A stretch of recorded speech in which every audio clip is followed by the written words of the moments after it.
ఇప్పుడు మనం 2024వ సంవత్సరం 2వ నెల ఫిబ్రవరి నెల 1వ తేదీ నుంచి 15వ తేదీ వరకు ద్వాదశ రాశిలో 10వ రాశి మకర రాశి వారి జాతకం భూత భవిష్యత్ వర్ధమానం ఎలా ఉందో చూద్దాం. జానకిరామ్. చదువు, విద్య, ఉద్యోగం, వ్యాపారం, అనుకున్న కోరిక, వివాహం, ప్రేమ వివాహం, పెళ్లి వివాహం, పెద్దల ప్రకార వివాహం, చదువు, విద్య, యోగం, బిజినెస్, విదేశాన యోగం, సినీ ఫీల్డ్, రాజకీయ రంగం, అనుకున్న కోరిక, గృహం కట్టడం, బిల్డింగ్ కట్టడం, బహుళ అంతస్తులు కట్టడం, స్థలాలు తీసుకోవడం, పొలాలు తీసుకోవడం, మాత్రం గుడి కట్టడం, అయోధ్య రాముని ప్రార్థన చేయటం. రామ రామ జయ రామ రామ శ్రీరామ రక్షణ సర్వజగత్ రక్షణ అన్నారు కానీ రాముడే రాలేదండి. సీత వచ్చింది, ఆంజనేయ స్వామి వచ్చిండు. సీతామాత పరీక్ష చేయడానికి నీకోసం నేను మన స్వామిని పంపినంటే కూడా నమ్మలేదు. లాస్ట్కు అంగుళికం చూపిస్తూ నేనే స్వామి కోసం స్వామినే పంపిండు, మా రాములు వారు పంపిండని వచ్చిండండి రాయబారానికి. అలాగే వారి జాతకంలో లక్ష్మీదేవత వచ్చింది, విఘ్నేశ్వరుడు వచ్చిండు, ఆంజనేయ స్వామి వచ్చిండు. అలాగే వారి జాతకంలో చూడాలంటే షిరిడి సాయిబాబా వచ్చిండు. అలాగే వారి జాతకంలో మాత్రం సంజీవుని పర్వతం ఎత్తుకొస్తున్న ఆంజనేయ స్వామి వచ్చిండు. అలాగే విష్ణు, ఈశ్వర్, బ్రహ్మ వచ్చిండు, త్రిమూర్తులు. అలాగే వారి జాతకంలో మాత్రం రాఘవేంద్ర స్వామి వచ్చిండు. అన్నీ ఉన్న అల్లు నోట్లో శని అన్నట్టు మాత్రం వృశ్చిక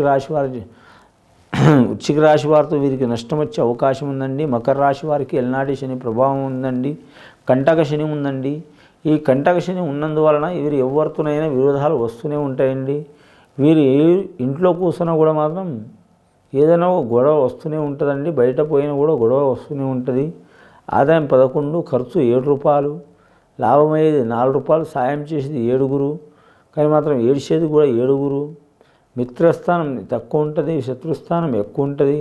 కంటక శని ఉన్నది వీరి జాతకానికి. ఎల్నాటి శని ప్రభావం లాస్ట్ ఘడియాలు ఉన్నదండి.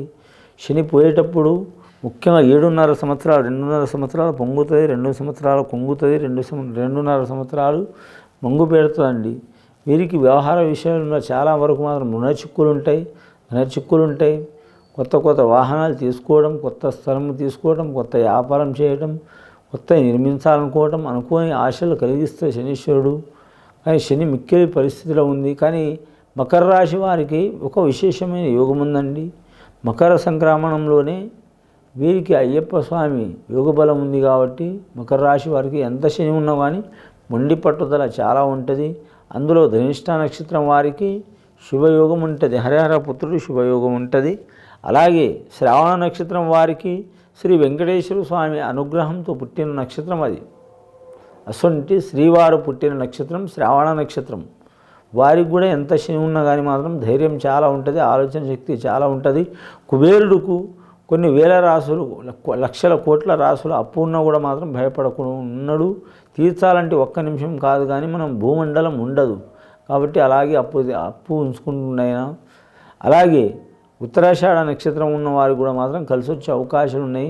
ముఖ్యంగా ఈ రాశి వారి జాతకంలో చూడాలంటే మాత్రం ఆంజనేయ స్వామి పూజ చేయటం, త్రిమూర్తుల్ని పూజ చేయటం, అన్నదానం చేయటం, గోదానం, భూదానం చేయటం, రామచంద్ర వారిని పూజ చేయటం, ఆంజనేయ స్వామితో పాటు రాముడిని, సీతని, లక్ష్మణుని, వారి కుటుంబ సభ్యుల్ని సహా పూజ చేయటం చాలా మంచిది.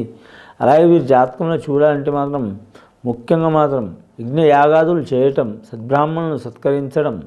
అలాగే మాత్రం అన్ని రాశులతో పాటు ఈ రాశి వారి కూడా మాత్రం కుజగ్రహ దోషం, శనిగ్రహ దోషం ఉంది కాబట్టి మాత్రం వీరు మాత్రం సద్బ్రాహ్మణులతో కానీ లేదా పండితుల్ని కానీ పూజ చేయించడం చాలా మంచిది.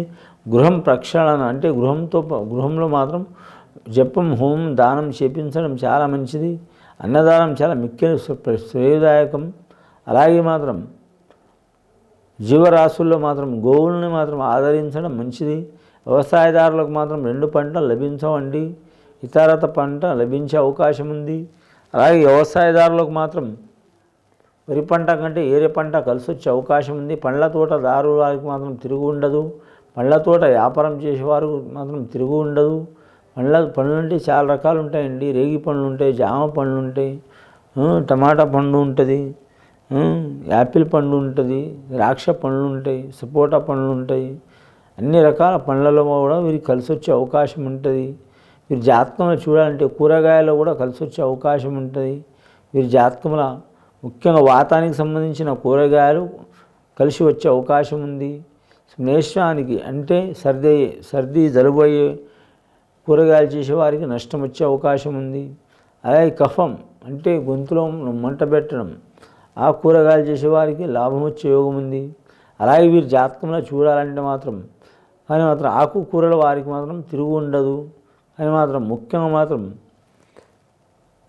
వంకాయ, గోంగూర, ఆలుగడ్డ ఈ 3 తప్ప ఏది చేసినా మాత్రం కలిసి వస్తుంది. వారి జాతక బలానికి అంశ భారీ ఉంటుంది. వీరి పేరు మీద వ్యాపారస్తులకు మాత్రం తిరుగు ఉండదండి. మొండి బకాయిలు వీరు ఉంచుకోవద్దు. 100 రూపాయలున్నా, 1000 రూపాయలున్నా, 1,00,000 రూపాయలున్నా వారు తప్పకుండా ఇవ్వడం మంచిది. 1000 రూపాయలతో, 1,00,000 రూపాయలతో పరువు పోదండి. 100 రూపాయలతోనే గొడవలు వస్తాయండి. వీరికి ఆకస్మికంగా గొడవలు వచ్చే అవకాశం ఉంది. ఈ 15 రోజులు చాలా జాగ్రత్తగా ఉండాలి. వీరైతే మాత్రం ఎవరిని పూజ చేసినా చేయకపోయినా ఆంజనేయ స్వామిని, రాఘవేంద్ర స్వామిని పూజ చేయటం, అలాగే మాత్రం రాముణ్ణి దర్శనం చేయటం మంచిది. అలాగే అన్ని ఆటంకాలు వస్తూనే ఉన్నాయి. ఒకటి అనుకుంటారు ఒకటి అవుతుంది. వీరికి నమ్మిన వారు మోసం చేస్తున్నారు. నైట్ ఒకటి అనుకుంటారు, పొద్దున ఒకటి అవుతుంది. నైట్ గుట్ట ఎత్తాలంత ఆలోచన చేస్తున్నారు. ఆంజనేయ స్వామి లెక్క, సంజీవుని పర్వతం లెక్క పొద్దున్న లేవగానే మాత్రం అది మర్చిపోవడం, ఇలాంటి సంఘటనలు అవుతున్నాయి. ఏది చేసినా రివర్స్ అవుతుంది. కాబట్టి ఆ రివర్స్ చికాకు వెళ్ళిపోవాలంటే మాత్రం విఘ్నేశ్వరుని ఆరాధన చేయటం చాలా మంచిది. వీలైతే మాత్రం ఇంటికి వాస్తు దోషం ఉంటే మాత్రం విఘ్నేశ్వరుని విగ్రహం ధరించడం చాలా మంచిదండి. ధరించడంటే వారు ధరించడం కాదు, ఇంటికి పెట్టడం, గోడకు ఈశాన్య మూల కావచ్చు, తూర్పు మూల కావచ్చు, ఉత్తర ఈశాన్యం కావచ్చు, తూర్పు ఈశాన్యం కావచ్చు పెట్టడం చాలా మంచిది. వీలు కాకుంటే మాత్రం విఘ్నేశ్వరుని చెక్క గంధపు చెక్కతో తయారు చేసిన, లేదా మాత్రం తెల్ల జిల్లేడు చెక్కతో తయారు చేసినా కూడా, చెక్క అంటే మాత్రం వీరలతో తీసి తయారు చేసినా చాలా వరకు కలిసి వచ్చే అవకాశం ఉంటుంది. వీరికి చేతిలో డబ్బు ఆగదండి. మురికి కడతారు, మురికి కాలువలో వేసినట్టు ఖర్చు అయితే వీరి జాతకంలో. వీరికి స్త్రీల నుంచి బాగుపడే అవకాశం ఉంది. అలాగే స్త్రీల నుంచి బోర్ల పడే అవకాశం ఉంది. జాగ్రత్తగా ఉండాలి. నమ్మిన వారు మోసం చేసే అవకాశం ఉంటుంది. రాజకీయ నాయకులకు తిరుగుండదండి. వీరికి ఎల్నాటి శని ప్రభావం తప్ప వేరేది ఏం లేదు. రెండవది నరదృష్టి ఎక్కువ ఉంటుంది. కానీ మిక్కే మొండివారండి వీరి జాతకంలో. 100 మంది 100 రకాలుగా ఉన్న మాత్రం వీరు మాత్రం ఒక రకంగా ఉండే అవకాశం ఉంటుంది. వీరి జాతకంలో నోట్ల మాట తాగదు, కడుపులో విషం ఉండదు, గడపడ మనుషులు ఉంటారు. ఏదైనా ముఖం ముందర మాట్లాడతారు, ఉన్నది చెప్తారు, లేని గొడవలు వస్తాయి. చెప్పేవారికే చెప్పాలి, అడిగేవారికే చెప్పాలి, కానీ అందరికీ చెప్పవద్దండి. చెప్పేవారు చెప్తుంటే కూడా మాత్రం ఏంది నస అన్నట్టు, చాలా బాధ పెడుతుండన్నట్టు ఆలోచన చేస్తారు. ఎల్నాటి శని ప్రభావం కొరకు శనీశ్వరుని పూజ చేయటం, ఇనుప వస్తువులు దానం చేయటం, అలాగే మాత్రం ఉంగరం మధ్య వేల్లో మాత్రం ఇనుప ఉంగరం ధరించడం చాలా వరకు మంచిది. అలాగే శనివారం నియమం పాటించడం, శ్రీ వెంకటేశ్వర స్వామి దర్శనం చేయటం, అయ్యప్ప స్వామి ఆరాధన చేయటం, శివుడిని దర్శనం చేయటం, ఆంజనేయ స్వామి దర్శనం చేయటం, అన్నీ ఒకటేసారి చేయమని అంటలేదండి నేను. అన్నీ ఒకటేసారి చేయాలంటే మాత్రం మనుషులు ఇలా అయిపోతారు, మహారుషులు లెక్క బక్కగా అయిపోతారు. వీలైనప్పుడల్లా చేయాలి. రోజు చేయాలని ఏం లేదు. వారానికి నెలకు ఒకసారి చేసినా పర్వాలేదు, మంచి ఫలితాలు కలుగుతాయి. ఇది విని చూసి ఆచరించే వారికి గొప్ప ఫలితాలు కలుగుతాయండి. శుభం భూయాత్.